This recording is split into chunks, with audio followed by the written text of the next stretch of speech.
'Tis by will alone I set my mind in motion.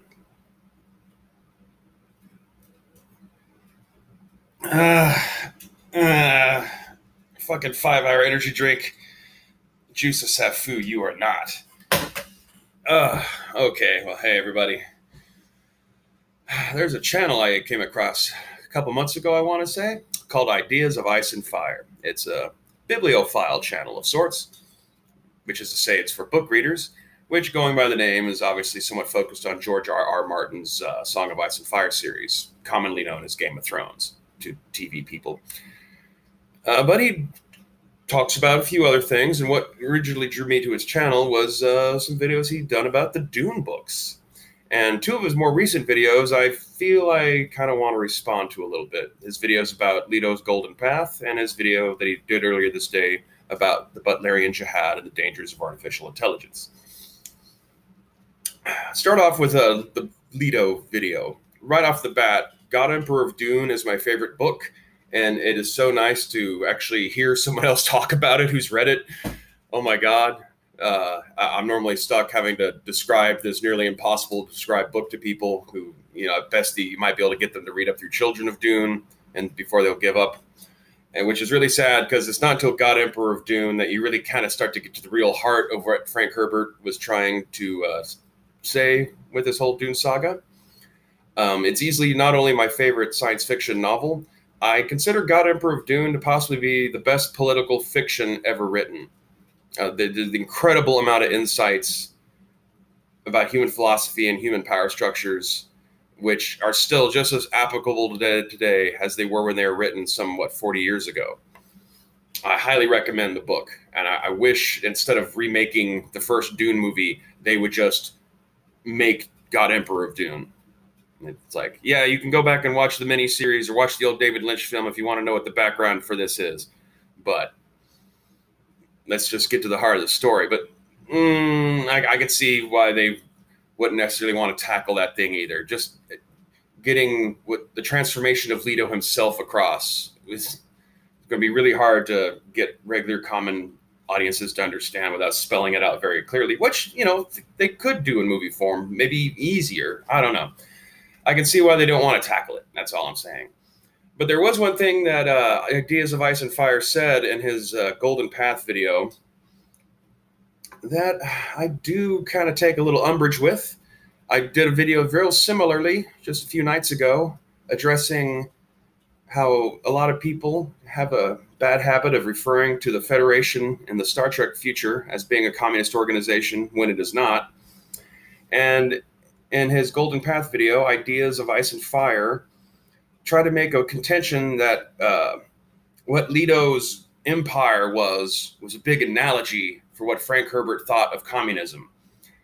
And I'm sorry, guy, you have wonderful videos, you're very smart, very well thought out, but you are so incredibly wrong about that. Frank Herbert, in his own words, if you go outside of just what he's written, but like the few snippets of interview recordings and stuff that can be found, he's a real big believer that feudalism is the natural state for human affairs. And Leto's empire was pure feudalism, taken to the nth degree. But it was not communism. It was not democracy. One of the things also that I don't think was really touched much in the video, but Leto had created, or was creating, as he was actually creating a feminist future, a proper feminist future, a first wave feminist future, one in which the Fish Speakers and Bene Gesserit and other groups like that understood and were not afraid of the power that female sexuality gives to women. That through sex, males can be controlled and coerced and manipulated. And modern feminism in our own real world has completely abandoned this path and it seemed to be more hung up on teaching and encouraging girls and young girls to be afraid of sex and men, which I don't know exactly how that's going to lead to anything fruitful, but whatever. You're equipped with a way to bend men to your will already. you have power. You have a crux of influence if you just embrace it and train yourself to use it properly. But no, sex is evil, because at your heart, modern feminists are a bunch of pearl-clutching Puritans, basically. They've replaced the Jesus stuff with this vague Gaianism. But anyway, the other video that I wanted to talk about that Ideas of Ice and Fire had put out was the one he put out early this morning about the Butlerian Jihad. Right off the bat, I want to agree. Brian Herbert is a hack. Kevin J. Anderson is a hack. The fact that Brian Herbert hired a damn Star Wars expanded universe novelist to help write the Dune books is just frankly insulting. The thing that's really missing from the Brian Herbert expanded Dune universe books is it's not just that they take a lot of Frank Herbert's ideas too literally, like with Butlerian Jihad itself, by turning it into like, ooh, evil machine armies, or yeah, robots really need human slaves for some reason. It's silly and cartoonish. And I mean, oh God, having the Bene Gesserit in the books actually be descended from actual real psychics, like it's some goddamn comic book. They're too literal. They're too literal in their interpretation of powers. It's missing all the philosophy. It's missing all the great insights that Frank Herbert would bring to his writing. The style is way off. They're trash. Brian Herbert's books are trash because he can't do anything original for himself to make a buck off of. So he's writing his dad's coattails way, way, way into the grave. And hopefully, and it does seem that like real Dune fans understand that Frank Herbert's works are the good stuff and kind of ignore the Brian Herbert stuff. But I fear that way along down the road, people looking back like another 50 years from now or something, we'll see a whole bunch of Dune books written by Brian Herbert and only 5 or 6 by the original Frank. And all of Dune might be judged by these super silly, shallow Kevin J. Anderson novels, basically, with Brian Herbert's name slapped on them because he can't write. Why not write them yourself, guy?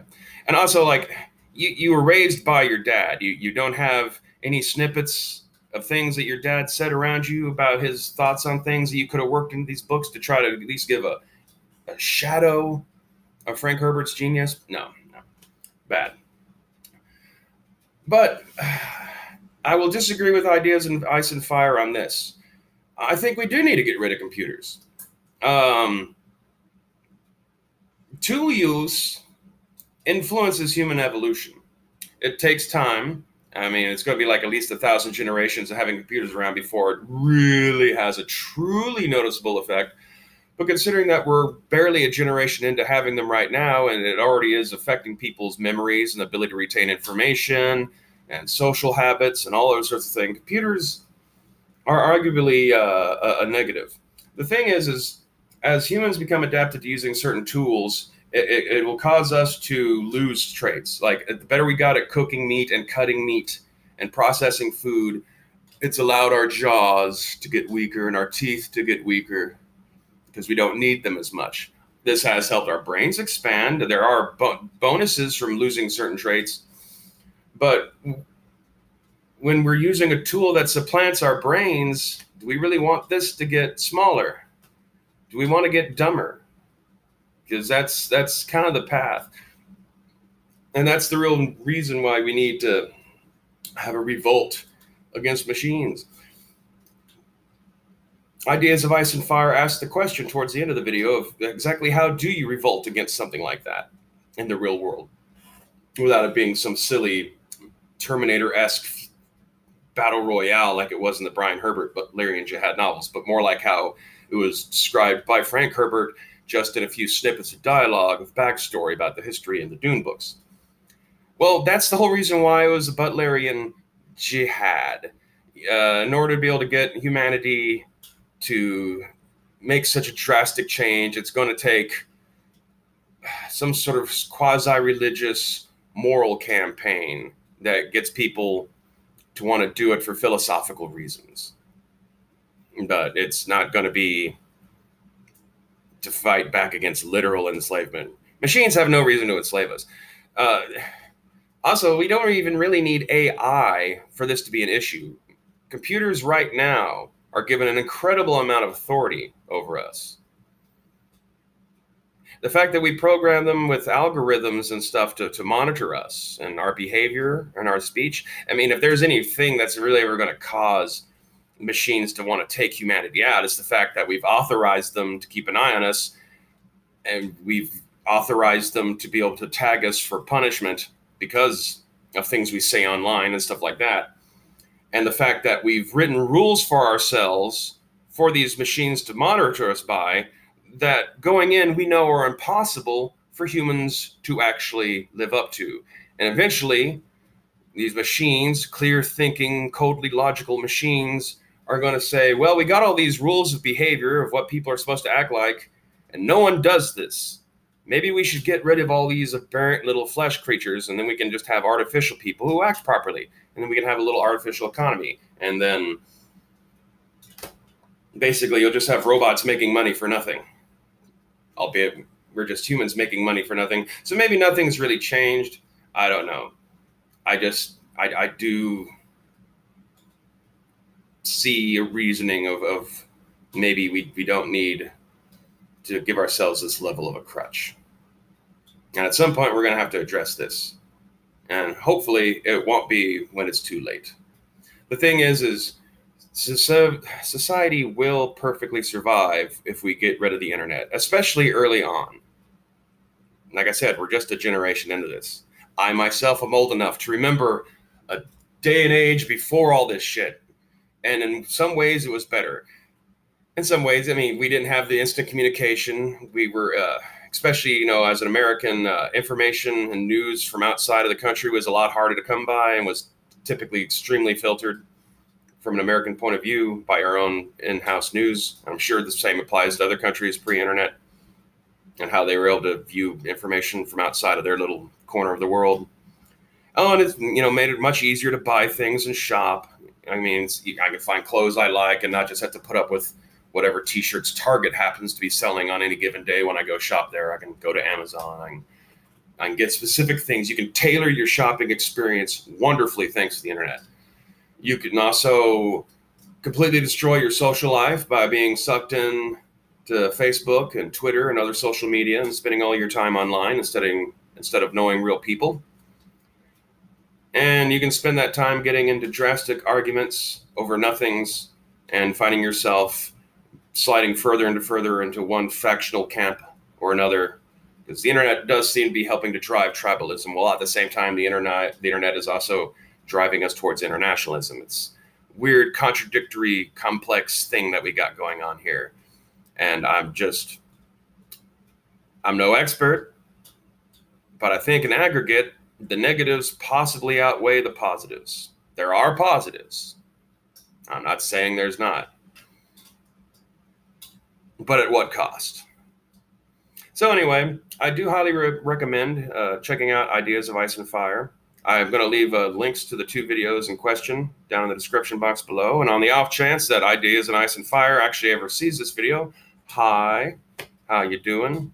It's nice seeing a science fiction nerd that actually has some grasp of science and does more than just watch TV shows. It's reassuring that there's a few book readers still left in the world who actually want to talk about books. I will also want to, just as a final throw-out note, of all the things that Brian Herbert and Kevin J. Anderson have written, the only one I would recommend, or the 2 I would recommend, are the 2 novels based off Frank Herbert's unfinished manuscript for what would have been the 7th Dune novel. Obviously, there's things in these books that are transplanted from this silly, cartoony, actiony version of Dune that Brian and Kevin have made. But throughout it, underneath it, you can definitely see the skeleton of what Frank Herbert was trying to say. And without getting into any spoilers, the ultimate revelation of where it was building up to as to who exactly is the real Kwisatz Haderach, I think is wonderful. And it would have been really, really nice if Frank Herbert had lived long enough to have finished that book himself. And it's the only thing I really recommend for readers of the Dune novels to check out that Brian Herbert was involved in. Of the other things, ironically, I do find the Butlerian Jihad trilogy actually some of the more easy to read books of the things that Brian and Kevin have written about Dune, largely because of the fact that they're so detached in the timeline from the events and the original Dune saga that it's easier to deal with the differences in writing style and presentation. Whereas the House Carino and House Harkonnen and House Atreides books, or Paul of Dune, and the other stuff that's set in and around the original Dune saga by Frank Herbert, those stand out more. The characters don't really feel like the real characters. His version of Paul Atreides doesn't feel like Paul Atreides to me. His version of Jessica doesn't feel like the Lady Jessica to me. Yeah. Only their very original creations. And there are a few things in the Butlerian Jihad books I like. I'll admit it. I like Xavier Harkonnen. I like the idea of the Titans. I guess that's it. I feel like they launched Norma Senva. I don't like how they tangled up the origins of the Spacing Guild and Theo Holtzman and the Bene Gesserit the way they did. There's problems with it. Also, I kind of felt like the Tleilaxu should have had a little bit more of a religious overtone and less mercenary in their origins. I don't know. There's little things you can nitpick about them. And yet, though, at the same time, I do kind of begrudgingly like them. Sorry. I'll try to do better next time.